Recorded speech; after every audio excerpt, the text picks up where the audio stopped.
अंग के बारे में पढ़ेंगे। तो शासन के अंग कौन कौन से है? व्यवस्थापिका, कार्यपालिका और न्यायपालिका। तो शासन के 3 अंग होते हैं, व्यवस्थापिका, कार्यपालिका और न्यायपालिका। अब हम देखते हैं व्यवस्थापिका। व्यवस्थापिका किसको कहते हैं?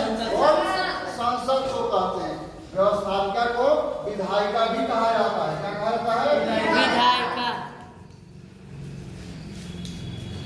व्यवस्थापिका को विधायिका भी कहा जाता है। ठीक है, तो व्यवस्थापिका का मतलब हुआ संसद। और संसद के 3 अंग होते हैं। कौन कौन से? राष्ट्रपति, फिर राज्यसभा और लोकसभा। जो राष्ट्रपति होता है हमारे देश का क्या होता है? यह संवैधानिक प्रमुख होता है। क्या होता है? संवैधानिक। राष्ट्रपति देश का संवैधानिक प्रमुख होता है, यानी कि देश का प्रथम नागरिक कहलाता है। उसके बाद हम बात करें राज्यसभा। राज्यसभा क्या होता है?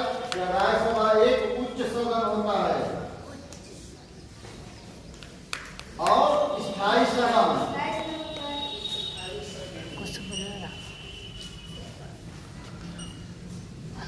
राज्यसभा एक उच्च सदन और स्थायी सदन होता है। लोकसभा एक निम्न सदन होता है। बहुत बढ़िया। और अस्थायी सदन होता है।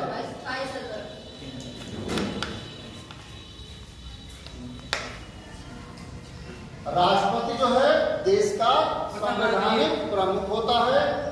राज्यसभा एक उच्च सदन और स्थायी सदन होता है। लोकसभा होता है। राज्यसभा का कार्यकाल, राज्यसभा के सदस्य होते हैं उनका कार्यकाल 6 साल का होता है और लोकसभा के जो सदस्य होते हैं उनका कार्यकाल 5 साल का होता है। बात आगे समझ में? तो जो व्यवस्थापिका है उसको संसद के 3 अंग होते हैं, राष्ट्रपति, राज्यसभा और लोकसभा।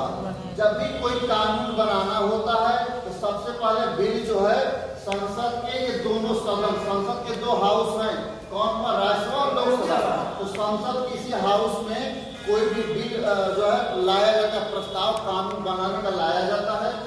जब एक सदन से बिल पास हो जाता है तो दूसरे सदन में जाता है। दोनों सदनों से बारी बारी जब पास हो जाएगा तब वो राष्ट्रपति के पास जाता है। राष्ट्रपति जब उसको सिग्नेचर कर देगा तब वो कानून बन जाता है। बात आगे समझ में? यानी कि व्यवस्थापिका क्या काम करता है? कानून बनाने का काम करता है व्यवस्थापिका। जब व्यवस्थापिका के द्वारा कानून बन के तैयार हो जाता है तो कार्यपालिका क्या करता है? उस कानून को लागू करता है।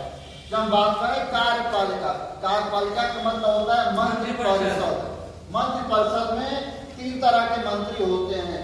नंबर 1 पर कैबिनेट मंत्री, दूसरे नंबर पर स्वतंत्र प्रभार के मंत्री और तीसरे नंबर पर आते हैं राज्य मंत्री।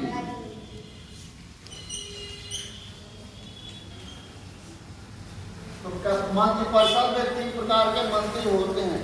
लेकिन इस मंत्रिपरिषद में जो निर्णय करने वाला मेन मंत्री होता है वह होता है कैबिनेट मंत्री। कैबिनेट कई प्रकार लोग होते हैं और प्रधानमंत्री जो होते हैं वह कैबिनेट की अध्यक्षता करते हैं। जब भी कोई प्रस्ताव सरकार के पास, सरकार में आता है तो कहाँ आता है? कैबिनेट के मंत्रिमंडल में आता है। तो कैबिनेट की जब भी मीटिंग होती है तो उस मीटिंग में प्रधानमंत्री जो है उसकी अध्यक्षता करेंगे और वहीं उसी में कोई ना कोई प्रस्ताव आएगा। मान लीजिए कोई प्रस्ताव कानून बनाने के संबंध में कैबिनेट में पास हो जाता है। जब यहाँ से कोई प्रस्ताव प्रधानमंत्री की अध्यक्षता में कैबिनेट से पास हो जाएगा तब वही प्रस्ताव कहाँ जाता है? संसद के दोनों सदनों में बारी बारी से जाता है। जहां पर पास होने के बाद कानून के रूप में राष्ट्रपति के पास जाएगा और जब राष्ट्रपति उस पर साइन करेगा तो कानून बन जाता है। बताइए समझ में? यानी व्यवस्थापिका कानून बनाता है और कार्यपालिका उस कानून को लागू करता है। उसके बाद हम बात करते हैं न्यायपालिका। न्यायपालिका का काम क्या है? संसद के 3 अंगों में जो काम व्यवस्थापिका कानून बनाती है, कार्यपालिका उसको लागू करती है और न्यायपालिका उस कानून की समीक्षा करती है। क्या करती है? समीक्षा। न्यायपालिका कानून की समीक्षा करती है।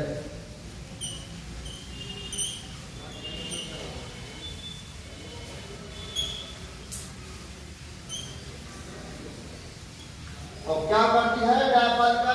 जो व्यवस्थापिका के द्वारा कानून को बनाया जाता है, तो न्यायपालिका यहाँ पर देखती है कि व्यवस्थापिका के द्वारा बनाया गया कानून हमारे संविधान का उल्लंघन तो नहीं करती है। यदि व्यवस्थापिका के द्वारा बनाया गया कानून का कोई हिस्सा अगर संविधान का उल्लंघन करेगी, तो उस मात्रा तक, यानी जितना हिस्सा उल्लंघन करेगी उतना मात्रा जो है सुप्रीम कोर्ट जो क्या कहेगा वह शून्य घोषित कर देगा, यानी कि उसको मानेगा नहीं, कहेगा यह अवैध है। यह कहाँ कहा गया है? यह जो है हमारे संविधान के अनुच्छेद 13 में कहा गया है। उस मात्रा तक, जिस मात्रा तक कोई भी कानून संविधान का उल्लंघन करती है, उस मात्रा तक वह शून्य घोषित किया जाएगा, यानी कि वह शून्य माना जाएगा, शेष पार्ट मान्य होगा। कहने का मतलब है व्यवस्थापिका के द्वारा जो कानून बनाया जाता है, तो कानून का वह हिस्सा जो संविधान का उल्लंघन करते हैं, संविधान का अतिक्रमण करती है, उस हिस्से को संविधान से अलग कर दिया जाएगा, उस कानून से अलग कर दिया जाएगा और शेष हिस्सा जो है कानून का लागू माना जाएगा। इसीलिए कहा गया कि न्यायपालिका जो है कानून की समीक्षा करती है। क्या करती है? कि वह जो कानून व्यवस्थापिका के द्वारा बनाया गया है वह संविधान का उल्लंघन न करे। इसीलिए यहाँ पर न्यायपालिका की बात आई है। जब हम बात करते हैं न्यायपालिका, तो न्यायपालिका में कौन कौन सा आता है? एक सुप्रीम कोर्ट, एक हाई कोर्ट, एक सर्वोच्च न्यायालय जो भारत का सबसे बड़ा न्यायालय है, सर्वोच्च न्यायालय,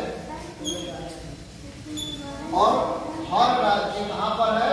यह नई दिल्ली में है। भारत का सर्वोच्च न्यायालय कहाँ पर है? उसके बाद आता है हाई कोर्ट, यानी कि उच्च न्यायालय।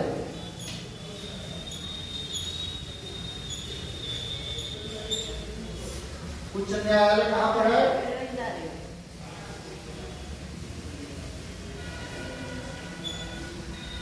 सर्वोच्च न्यायालय भारत का सबसे बड़ा न्यायालय। उसके बाद हर राज्य की राजधानी में क्या होता है? उच्च न्यायालय होता है, जो राज्यों में होता है। ठीक है, तो न्यायपालिका का काम क्या है? कानून की समीक्षा करते हैं। न्यायपालिका में दो है, सर्वोच्च न्यायालय और उच्च न्यायालय। बात आई समझ में? फिर से देखिए, व्यवस्थापिका का काम क्या है? कानून को, व्यवस्थापिका कानून बनाती है, कार्यपालिका उस कानून को लागू करती है और न्यायपालिका उस कानून की समीक्षा करती है। न्यायपालिका देखेगी कि जो कानून व्यवस्थापिका के द्वारा बनाया गया है वह कानून संविधान का उल्लंघन तो नहीं करती है। अगर कोई कानून जो व्यवस्थापिका के द्वारा बनाया गया है कानून का उल्लंघन करती है, तो उस मात्रा तक, जिस मात्रा तक कानून का उल्लंघन करेगी उस मात्रा को वह शून्य घोषित कर देगी। कौन? न्यायपालिका, यानी कि उस पार्ट को हटा देगी, शेष को लागू करेगी। बात है समझ में? ठीक है।